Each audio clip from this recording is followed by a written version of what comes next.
Hey guys, it's the Homeless Patriot here, and today I wanted to talk to you guys about if you were thinking about hitchhiking and how to do it.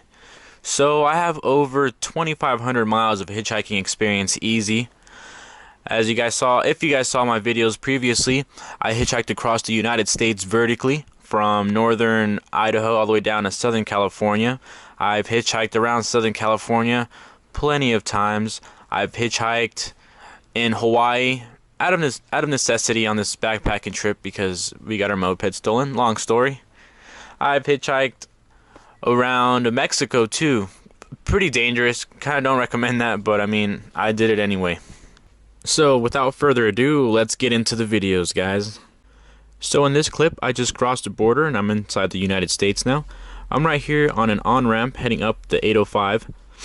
And as you can see, there's somebody directly in front of me, and I'm just going to go ahead and point out some tips and tricks throughout these little clips, guys. So the first thing I want to point out in this clip is look how far back we are, guys.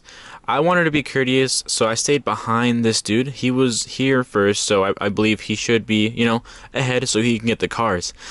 It hasn't happened to me too often that I find people in the same spot that I want to hitchhike, but if it does, it's, common courtesy. Let them be ahead of you and get the rides first. But I don't know why this guy's so far back. So if you're over here and you're alone, I would highly recommend you go as far forward as you can, because I don't show what's behind me, but behind me is the freeway, so there's nowhere for someone to stop. So these critical areas can have you waiting at a spot for a very long time. If you go ahead and stand way at the corner where that white car is, there's a way better chance of you getting a ride, because people are going to pass you, think about it, and stop ahead, right? That's the first tip on this little clip. So in this next clip, I was actually able to get a ride. So what had happened while we were waiting there is a CHP officer pulled up next to us and asked us if we can go more forward towards the street, like I had commented on the previous clip.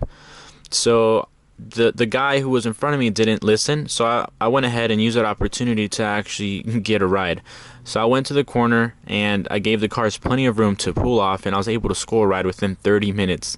I felt kind of bad. I actually told the drivers that he was my friend, and if they could give him a ride too, but they were like, no. And I was like, all right, that's fine. I tried.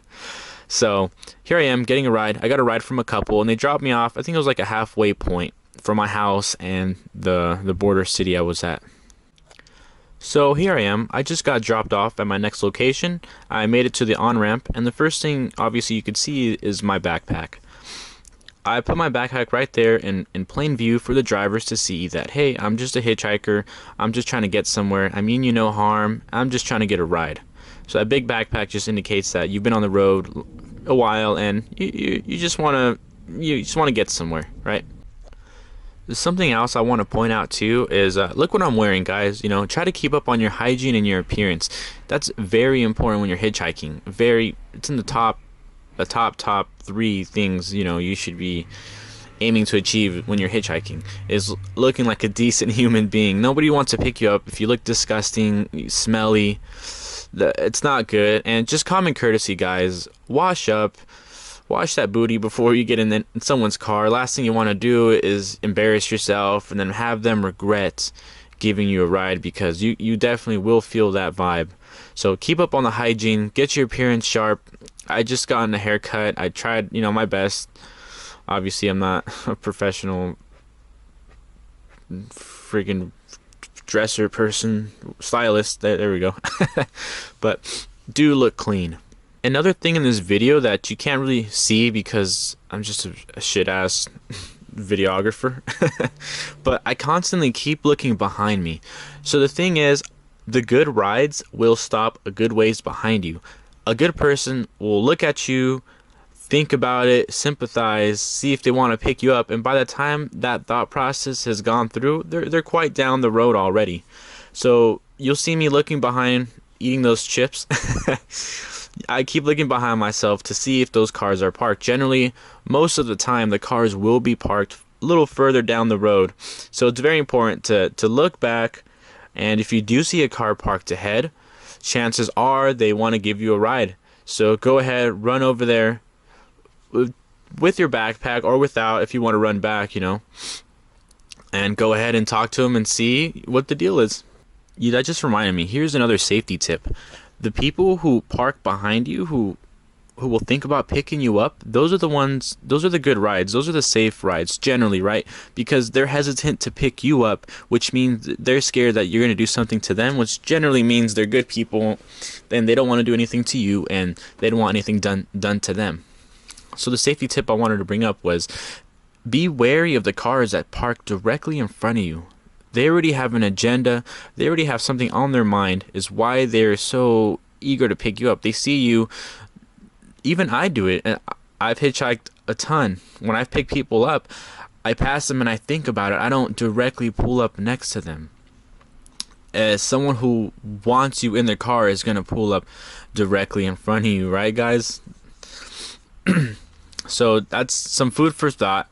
Be very wary. Honestly, the worst rides, the worst ride I ever had in my life was just like that. I've had two rides like that, where it was just straight shit, right? That's the story for another time. One of those rides that I'm actually talking about actually was the worst ride I ever got in my life, and borderline psycho. And you know, learn from my mistakes. If someone pulls directly in front of you, ask them a shit ton of questions. My advice, guys, let it go. Somebody else is going to pick you up. Don't be afraid. Get out of that scarcity mindset. Tell that person some bullshit that, you know, hey, actually, I've just talked to my friend and he's going to pick me up. I don't care what the lie is. If someone pulls directly in front of you, I would highly advise not to get in the vehicle, because, like I said before, they have an agenda out and they're looking to pick you up, and or are way too willing to pick you up, right? Which should raise some red flags. Yeah, so I wanted to add too, you know, sorry for the lack of footage, guys. Yeah, at the time, this was like a couple months ago, and I just wasn't too. This was actually not a couple months ago. This was last year exactly. I'm filming this in February 2019, and this was February 2018.